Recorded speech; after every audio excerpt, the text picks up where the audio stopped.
Hey guys, Pratima here, and today I am going to talk about my 1 month experience with the all-new Samsung Galaxy Watch 5 and 5 Pro. So if you remember last year's Galaxy Watch 4 series, it was a massive hit, which is mostly thanks to Samsung ditching its Tizen OS for Google's Wear OS platform. Hence, with this year's Galaxy Watch 5 series, it was pretty much inevitable that Samsung would not bring any drastic change or any major upgrades. And that's exactly what we've got here. The new Watch 5 and 5 Pro are textbook definitions of tiny upgrades. But I'm so glad that Samsung has finally addressed one of my biggest issues with the Galaxy Watch lineup this time, which I'll get into shortly, but first let's start with the design side of things. So if you were to put the regular Galaxy Watch 4 and Watch 5 side by side and ask me to figure out which one's which based on the looks, I wouldn't be able to. Except for their color options, these look pretty identical. But the Watch 5 Pro is a different story entirely. Not only have they changed the name from Classic to Pro, Samsung has also replaced the beloved rotating bezel with a digital one here. Talk about heartbreak. The physical bezel was essentially why most people, including my colleagues, love the Watch 4 Classic, but that's gone now. Instead, the Watch 5 Pro has a sunken display and a raised bezel for a more sporty, outdoorsy look. So the Watch 5 Pro is more like a beefier version of the Galaxy Watch 5. Therefore, for someone like me with smaller wrists, the Watch 5 Pro is obviously going to end up looking enormous because it is only available in a 45mm option. However, the Watch 5 is available in both 40 and 44mm sizes. Anyway, I am absolutely loving this deep buckle sport band on the Watch 5 Pro. But this strap design has one major design flaw that I encountered. As you can see, it does not lay completely flat even when freeing up the clasp to one end. So in case I want to charge it wirelessly on my Galaxy Z Fold 4, the base of the watch does not make proper contact with the phone. So I have to separate the strap from the watch completely to charge it. Not something that you'll need to do frequently, but just pointing out the flaw. That reminds me, Samsung, however, says that it has improved the sensor design on the base of the watch with increased contact area and a flatter structure for more accurate measurements. Combining that with the new strap mechanism, I haven't had to manually readjust my fit on the Watch 5 Pro every now and then as I did on the Galaxy Watch 4 Classic. Therefore, as far as fit and comfort are concerned, the Watch 5 Pro Duo gets a big thumbs up from me. Not to forget, they are 5 ATM and IP68 certified against dust and water damage too, on top of military standard A10H durability against various harsh environmental conditions. The Watch 5 Pro is slightly tougher of the two with its titanium case compared to the armor aluminum case on the regular Watch 5. On the front, both of them now use sapphire crystal glass instead of Corning's Gorilla Glass DX, which we got on the Watch 4 series.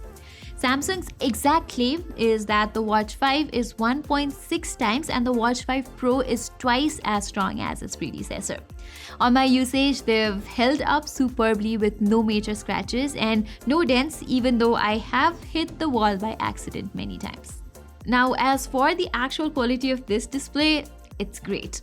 Be its brightness level, sharpness, viewing angles or colors, I have no complaints about these Super AMOLED screens. But I am kind of disappointed to see such chunky bezels on the Watch 5 because I thought that was something Samsung would work on this time. Not that it takes away from the experience in any way, but smaller bezels would have certainly looked a lot nicer, particularly on this 40mm variant with its smaller 1.2 inches display. There are also a few new watch faces here, and I am sure that you'll find one that you'll like after a minute of browsing. And even if you're not fond of what Samsung offers, no worries, you can always choose from different watch face apps like Facer and Watchmaker from the Play Store too. In terms of performance, Samsung seems to be pretty confident with the reliability of last year's Exynos W920 chip, which is why there is no chipset upgrade for the Watch 5 series. Don't get me wrong, the Watch 4 and the Watch 4 Classic were not laggy by any means, so this is not a bad thing entirely, but there are a few occasions when the Watch 5 series show a hint of delay of sorts, especially when you have a bunch of apps in memory. And after seeing Qualcomm's claims of double performance gains and 50% longer battery life with its latest Snapdragon W5 Plus Gen 1 wearable chips, maybe Samsung could have ditched Exynos and gone with the latest chip. After all, these are not cheap smartwatches, and its main rival, arch nemesis, Apple Watch still leads the chart in terms of fluidness. Regardless, after a year of refinements, Wear OS has matured into a powerhouse of an operating system as well.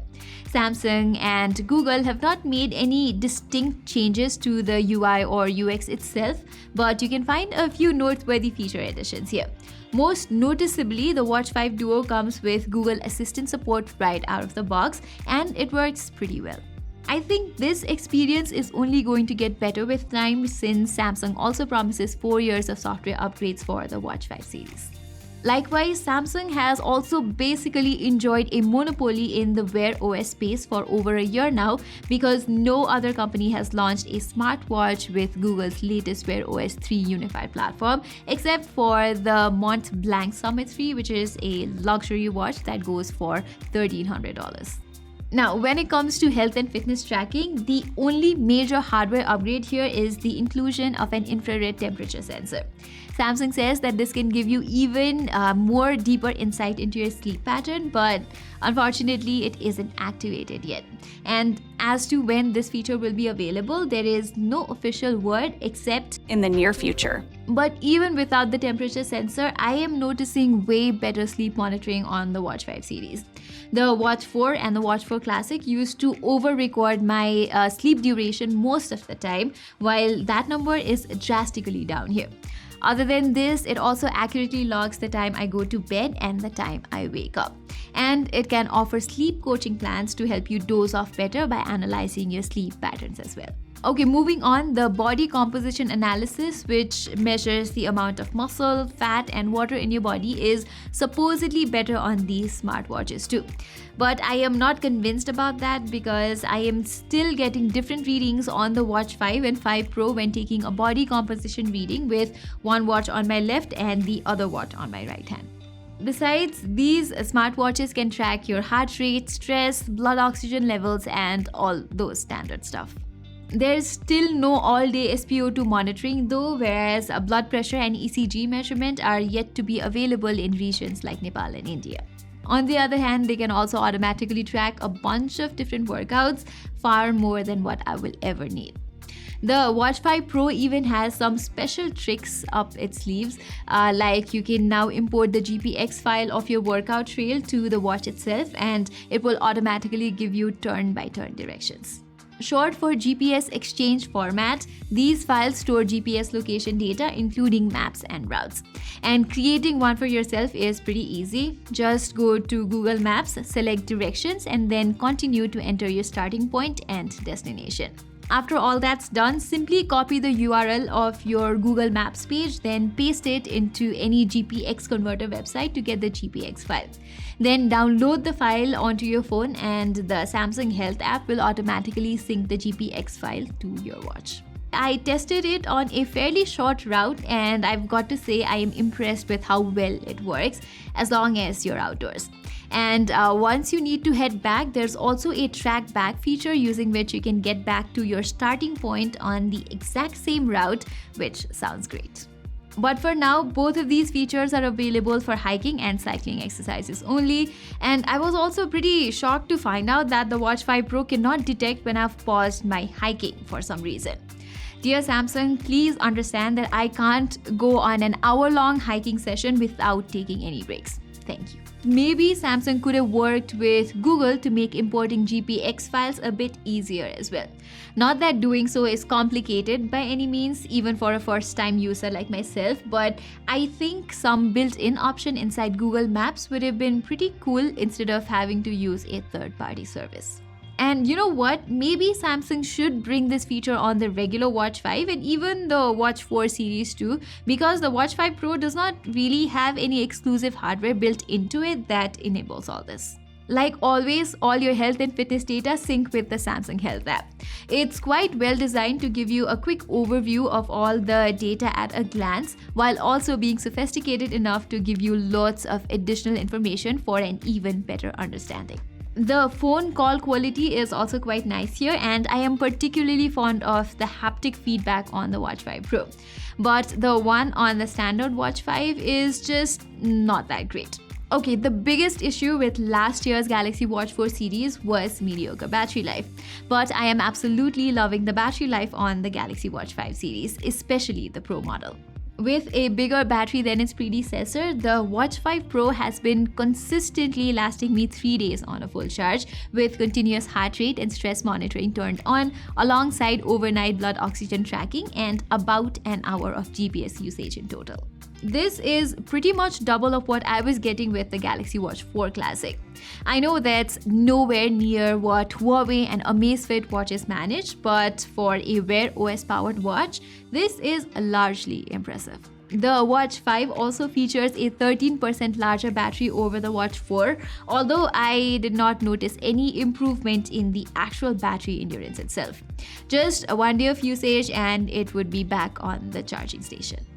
Samsung has also upgraded the charging speeds this time, up from 5 watt to 10 watt. So it can fast charge these watches to 45% in less than 30 minutes. But since battery health is more important for smartwatches, the charging speed drastically decreases in the latter stage. So 100% fill up requires 2 hours for the Watch 5 Pro and roughly half an hour less on the standard Watch 5. So yeah, the new Galaxy Watch 5 series are pretty outstanding smartwatches. They bring a few incremental but substantial upgrades over last year's Watch 4 lineup to further solidify Samsung's dominance in the Android smartwatch space. With these, you can get the right balance of a premium design, an extensive set of health and fitness tracking features, and also have decent battery life. The Watch 5 Pro takes things a step further with its bolder design and enhanced durability, while also introducing a few features to complement the outdoorsy, adventurous nature of the watch itself. I still don't think Galaxy Watch 4 owners will find these worth the upgrade though, or if Samsung is winning the Garmin or Sunto crowd anytime soon with the Galaxy Watch 5 Pro. But I feel like it's got the perfect package to convince a casual smartwatch enthusiast its way, especially if you own a Samsung smartphone. For now, that is. As I mentioned earlier, Samsung is basically enjoying a monopoly in the Wear OS right now. However, that is coming to an end pretty soon, starting with the long-awaited Google Pixel Watch, which is arriving next month. And if you'd like to explore even more options, Wear OS 3 powered smartwatches from Fossil and Mopoi are reportedly launching this year as well.